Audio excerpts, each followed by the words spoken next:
వేధించడము ఇవన్నీ కూడా ప్రజలందరూ కూడా నచ్చలేదు అధ్యక్ష.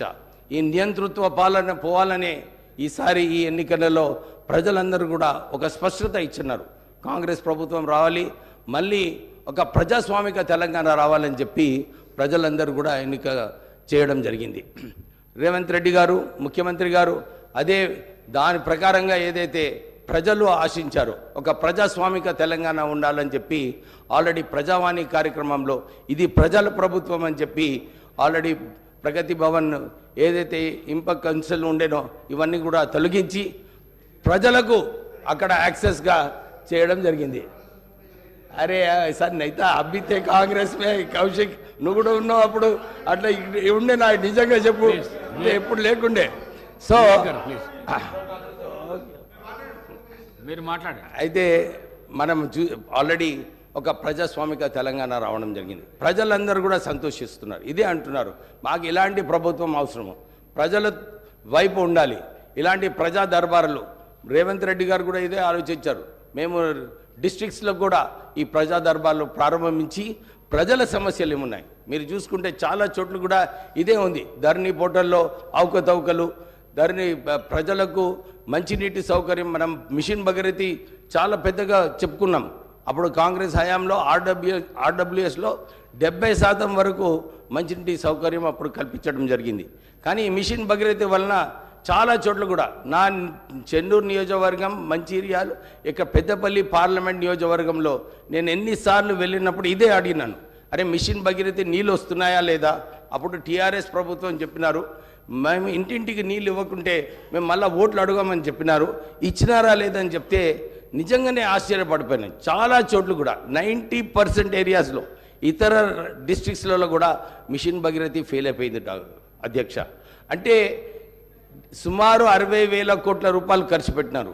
కానీ ఏమైనా ఈ మిషన్ భగీరథి నీళ్ళు మా ప్రత్యేకంగా మొన్న ఎలక్షన్ క్యాంపెయిన్లో చెన్నూరులో చాలామంది అన్ని గ్రామాలలో ఇదే అంశం, మాకు మంచినీటి సౌకర్యం సరిగా లేదని. అంటే ఈ రాష్ట్రం ఏదైతే మిగులు రాష్ట్రం ఉండేనో 60,000 కోట్ల మిగులు బడ్జెట్ ఉన్న రాష్ట్రానికి ఈరోజు సుమారు 6 లక్షల కోట్ల అప్పు అయిందంటే ఎక్కడ ఖర్చు పెట్టారో మాకు నిజంగా అర్థం కావట్లేదు. ఎందుకంటే గ్రామాలలో వెళ్ళినప్పుడు సరిగా మంచినీటి సౌకర్యం లేదు, సరిగా రోడ్లు లేవు. ప్రజలందరూ కూడా ఈ 2 అంశాల మీద చాలామంది ఇదే ప్రశ్న వేస్తున్నారు మాకు. ఇక డబుల్ బెడ్రూమ్ ఇల్లు సంగతి అయితే వాళ్ళందరికీ మంచిగా తెలుసు. ఎక్కడ కూడా గ్రామాలలో ఏ డిస్ట్రిక్ట్లో కూడా ఇల్లులు కట్టలేదు.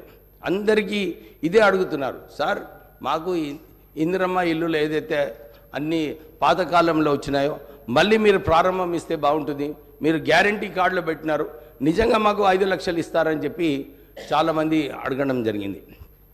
మేము ఇదే వారికి విశ్వాసం ఇప్పించినాము. అప్పుడు ఏదైతే కాంగ్రెస్ హయాంలో ఇందిరమ్మ గృహాలు కల్పించినారో మళ్ళీ ఈసారి 5 లక్షల రూపాయల వరకు మీకు రాష్ట్ర ప్రభుత్వం ద్వారా మీరు ఇల్లులు కట్టుకోవడానికి మీకు ఈ సౌకర్యం కల్పిస్తాము.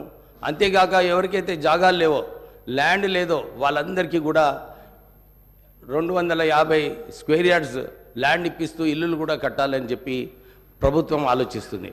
నిన్న ఒక రివ్యూ మీటింగ్లో రేవంత్ రెడ్డి గారు చెప్పినట్టు విన్నాను నేను, ఎక్కడైనా భూమి కావాలనుకుంటే కొనాలి, డిస్ట్రిక్ట్లలో కొని ఈ ఇంద్రమ్మ పథకం కింద ప్రజలకు లాభం పొందేలాగా ఇల్లులు కట్టుకోవటానికి సౌకర్యం కల్పించాలని చెప్పి కూడా ఓ నిర్ణయం తీసుకుంది రాష్ట్ర ప్రభుత్వం అధ్యక్ష.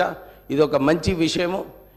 ఇలా ఇవన్నీ కూడా చూసుకుంటే తెలంగాణ ప్రజలు ఏదైతే ఆశిస్తున్నారో ఒక ప్రజాస్వామిక తెలంగాణ, ఒక ప్రజల తెలంగాణ, ఇందిరమ్మ హయాంలో ఏదైతే జరిగిందో పరిపాలన అలా ఉంటే బాగుంటుందని చెప్పి ప్రజలందరూ కూడా ఆలోచిస్తున్నారు అధ్యక్ష. నేను ఇంకో విషయం చెప్పాలని ఉంది.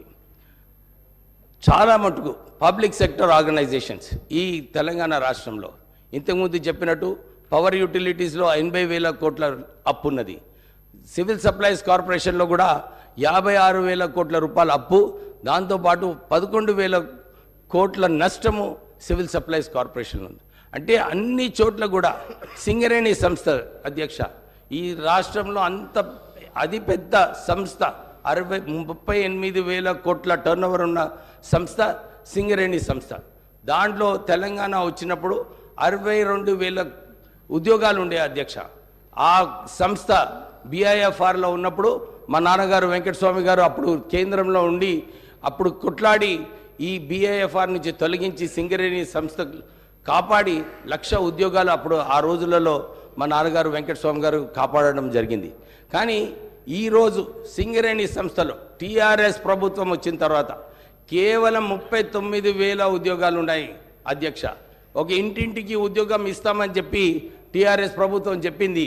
కానీ సింగరేణి ఒక్క సంస్థలోనే 29,000 ఉద్యోగాలు బర్తరఫ్ చేయడం జరిగింది. కారుణ్య నియామకాలు అన్నారు, కానీ దాంట్లో కూడా చాలా అవకతవకలు ఉన్నాయి అధ్యక్ష.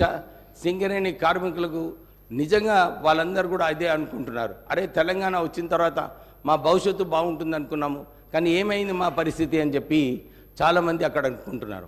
అక్కడ కూడా 27,000 కోట్ల రూపాయలు రాష్ట్ర ప్రభుత్వం ఇప్పుడు సింగరేణి సంస్థకు పైసలు ఇచ్చేది ఉంది అధ్యక్ష. అంటే ఆ సంస్థను కూడా అక్కడ కూడా పాత రాష్ట్ర ప్రభుత్వము అక్కడ కూడా సింగరేణి నుంచి పైసలు తీసుకొని ఇవ్వడం లేదు అధ్యక్ష. అంటే ఈ ఇన్స్టిట్యూషన్స్ ఏదైతే సరిగా నడిచే ఇన్స్టిట్యూషన్స్ ఉన్నాయో అన్నీ కూడా సరిగా నడపకుండా అన్ని లోన్లలో రుణాలలో ఉంచి ఈ రాష్ట్ర ప్రభుత్వం ఏదైతే అప్పుల రాష్ట్రం చేస్తున్నారో ఆ పాత రాష్ట్ర ప్రభుత్వము అప్పుల రాష్ట్రం చేసి నిజంగానే ఒక వైట్ పేపర్ ఏదైతే రేవంత్ రెడ్డి గారు ఆలోచించారో తీసి నిజంగానే ప్రజలకు తెలవాలి. కానీ అప్పుడు మా కేటీ రామారావు గారు అన్నారు, అని ఇప్పుడు మీకు తెలియదా ఇంతకు ముందు అని చెప్పినారు. కానీ ప్రజలు ఏదైతే అనుకుంటున్నారో ఇంత దురదృష్టమైన సిచ్యువేషన్ ఉంటుందని ఎవరు కూడా ఆలోచించలేదు అధ్యక్ష. దీంట్లో రాష్ట్ర ప్రభుత్వం ఒక మంచి నిర్ణయం తీసుకుంది.